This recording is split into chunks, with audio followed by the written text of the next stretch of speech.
තාවය මේ පවත්වන්නේ අපට මේ විශේෂයෙන්ම බලාපොරොත්තු වෙලා ඉන්න මේ සාධාරණයේ ඉෂ්ට වෙයි කියන බලාපොරොත්තුවකින් අපි මේ ප්‍රහාරයෙන් පස්සේ මේ ප්‍රහාරය පිටිපස්සේ හිටියේ කවුද කියන එක දැනගන්නට තමයි මේ කොමිෂන් සභාවෙන් අපි බලාපොරොත්තු වුණේ.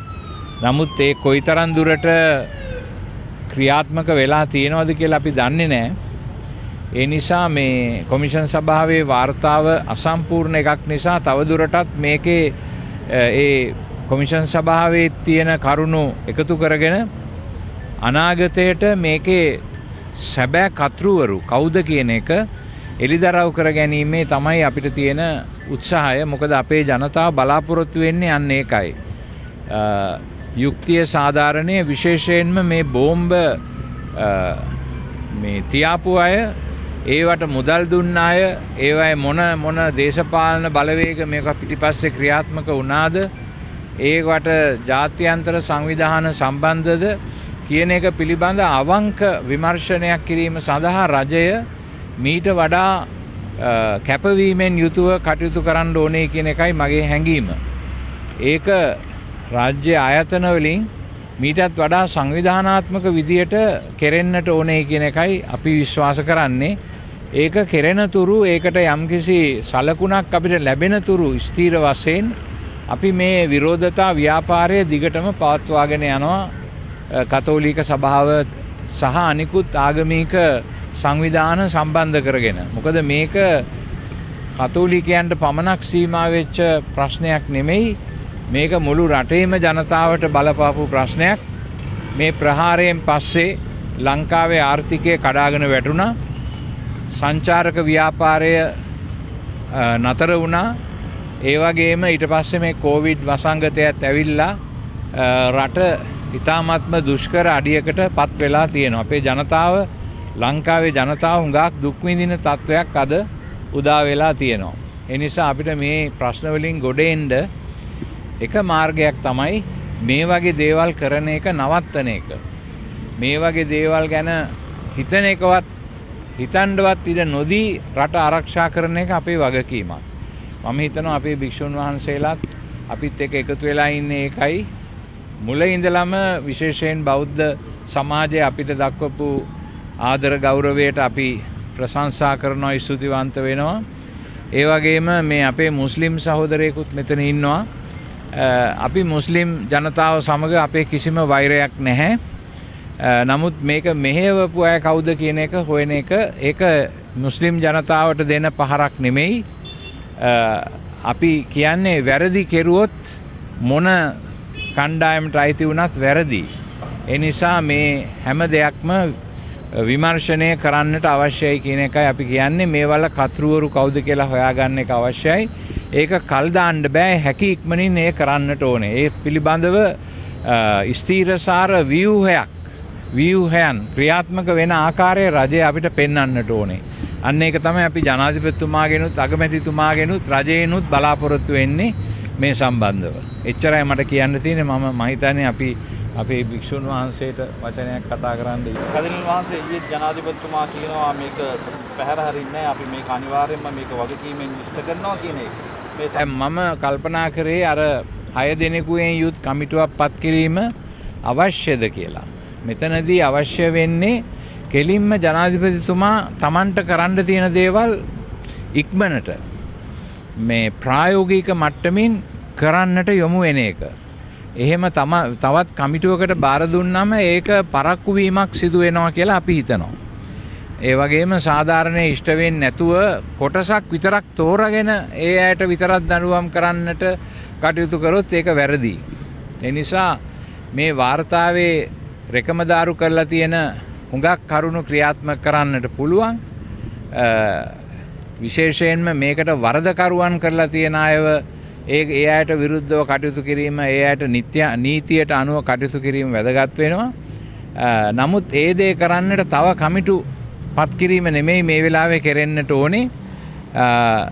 මොකද්ද අපරාධ පරීක්ෂණ දෙපාර්තමේන්තුව තියෙනවා. එතකොට SIS එක තියෙනවා, TID එක තියෙනවා, බුද්ධි අංශ තියෙනවා. මේ හැම අංශයක්ම පාවිච්චි කරලා මේ ලැබිලා තියෙන තොරතුරු තවදුරටත් විග්‍රහ කරලා හැකි ඉක්මනින් මේවට සම්බන්ධ වෙච්ච අය කවුද කියලා එලිදරව් කරලා ඒ අයට විරුද්ධව නීතිමය ක්‍රියාදාමයන් කරන්නට නීති අංශයට අවවාද කරන එක අනුශාසනා කරන එක එතුමාගෙන් අපි බලාපොරොත්තු වෙනවා. වහන්සේගේ සටහන් කිසිම තැනක සටහන් වෙලා නැහැ මේ වාර්තාවේ. ඒක ඇත්තටම අඩුපාඩුවක් නෙමෙයිද? මේ දවස්වල ඒ වාර්තාව කියවමින් සිටිනවා. මොකද මට ඒ වාර්තාව ලැබුණේ මේ ඊයේ පෙරේදා. ඉතින් ඒ වාර්තාව හරියට කියවලා බලනකම් මට ඒ වාර්තාවේ මොනවද ලියලා නැත්තේ කියන එක ගැන කියන්න බෑ. ඒ නිසා දන්න තරමින් තමයි මම මේ කිව්වේ. ජාතික භික්ෂු පෙරමුණේ ප්‍රධාන ලේකම් මම ජාතික භික්ෂු පෙරමුණේ ප්‍රධාන ලේකම් වකමුල්ලේ උදිත හාමුදුරුවෝ අපේ අගරදු ගුරුතුමන් මූලික වෙලා අද 7 වෙනිදා ඉරිදා කළු විරෝධතා දිනයක් බවට ප්‍රකාශයට පත් කරලා සියලුම දෙනාට ආරාධනා කරලා තිබුණ විවෘතව මේ අප්‍රේල් 21 ප්‍රහාරයේ අසාධාරණ ලක් වෙච්ච යුක්තිය ඉෂ්ට නොවන අය වෙනුවෙන් යුක්තිය ඉෂ්ට කර ගැනීම සඳහා සියලු දෙනාටම සම්බන්ධ වෙන්න කියලා. ඉතින් ඒ නිසා අපි ජාතික භික්ෂු පෙරමුණ හැටියට එතුමාගේ මූලිකත්වයෙන් සිද්ධ කරන මේ කොළඹ කොච්චිකඩේ ප්‍රධාන දේවස්ථානයේ ඉදිරිපස විරෝධතාවයට වගේම හටුවාපිටිය දේවස්ථානයේ ආදී අනිකුත් ස්ථාන වලටත් අපේ හාමුදුරන් වහන්සේලා වැඩම කළා. මෙතුමාලා සමග මේ විරෝධතාව සමග ඒකාබද්ධ වෙන්නේ එදා අප්‍රේල් 21 ප්‍රහාරයෙන් ජීවිත අහිමි වුණේ ශ්‍රී ලාංකිකයන්, අපේ සහෝදරයන්, අපේ අම්මලා තාත්තලා, අපේ දුව පුතාලා. ඒ නිසා ඔවුන්ට සාධාරණයක් අපි ඉල්ලුවා. උන්ට සාධාරණ ඉල්ලුවේ උන්ට නැවත ජීවිතය දෙන්න කියලා එක නෙමෙයි. උන්ගේ ජීවිත පැහැරගත්තේ කවුද කියලා අඩු නැතුව සෑම දිනම මේ සමාජයට හෙළිදරව් වෙන්න ඕන. හෙළිදරව් වෙලා විතරක් මදි. ඔවුන්ට නිසි දඬුවම් හම්බ වෙන්න ඕන. මේ රටේ ව්‍යවස්ථාවෙන් ජනාධිපතිතුමාට අයිතියක් පවරලා තිබෙනවා කොමිෂන් සභාව පත් කිරීමේ අයිතිය. ඒ ජනාධිපතිතුමාට ඍජුවම කිසියම් දෙයක් සම්බන්ධව විමර්ශනය කිරීම සඳහා ඔහුට ඍසි ඒ වගේම නිසි පුජ්‍යලයන් පත් කළ ඒ කාර්ය සිද්ධ කරන්න. ඒ අනුව පත් කරපු ජනාධිපති කොමිෂමක් තමයි පාසුකිරිදා ප්‍රහාරය සම්බන්ධව ඒ වාර්තාව සකස් කරලා තිබෙන්නේ. ඒ වාර්තාව අද වර්තමාන ජනාධිපති ගෝඨාභය රාජපක්ෂ මැතිතුමන් වෙත ලබා දීලා තිබෙනවා. ඒ වගේම අද වෙනකොට එය අපේ අගරදු ගුරුතුමන්ට ඒ වගේම අපේ මහානායක හඳුරන් වහන්සේලාටත් ලබා දීලා තිබෙනවා මීට දවස් කිහිපයකට කලින්. නමුත් මේ වෙනකොට විශාල විරෝධයක් සමාජයේ පැන නගිමින් තිබෙනවා සහ කතාවක් ආందోලනාත්මක කතාවක් පැන නගිමින් තිබෙනවා. එම කොමිෂන් සභාව වාර්තාවේ සෑහෙන ලිපිගුණ ප්‍රමාණයක් අතුරුදහන් කරලා තියෙනවා කියලා. ඒවට උත්තර සපයන්න ඕන ආණ්ඩුව. ඒ වගේම ඒට සාමාන්‍ය සමාජයේදී සාමාන්‍ය දැක්මට අනුව නම් වෙන්න ඕන අපරාධකරුවන් එයින් ඉවත් වෙලා තිබෙනවා කියලා සමාජය තුළ විශාල ආందోලනයක් මතයක් තිබෙනවා. ඒ නිසා තමයි අපේ අගරදු ගුරුතුමන් මේ පිළිබඳව සෑහෙන වික්ෂෝපයටපත් වෙලා Taman අපේක්ෂා කරපු Tamanගේ ආගමික බැතිමතුන්ට පොදුවේ අප්‍රේල් ප්‍රහාරයෙන් මරණයටපත් වෙච්ච අතපය අහිමි වෙච්ච ඒ වගේම පසින්දුරන් අහිමි වෙච්ච සියලු ජනයාට ඒ වගේම සියලු ශ්‍රී ලාංකිකයන්ට නිසි යුක්තිය ඉෂ්ට වුණේ නැහැ මේ ආණ්ඩුවෙන් කියලා එතුමා වික්ෂෝභයෙන් කතා කරන්නේ අදහස් දක්වන්නේ ඒකට.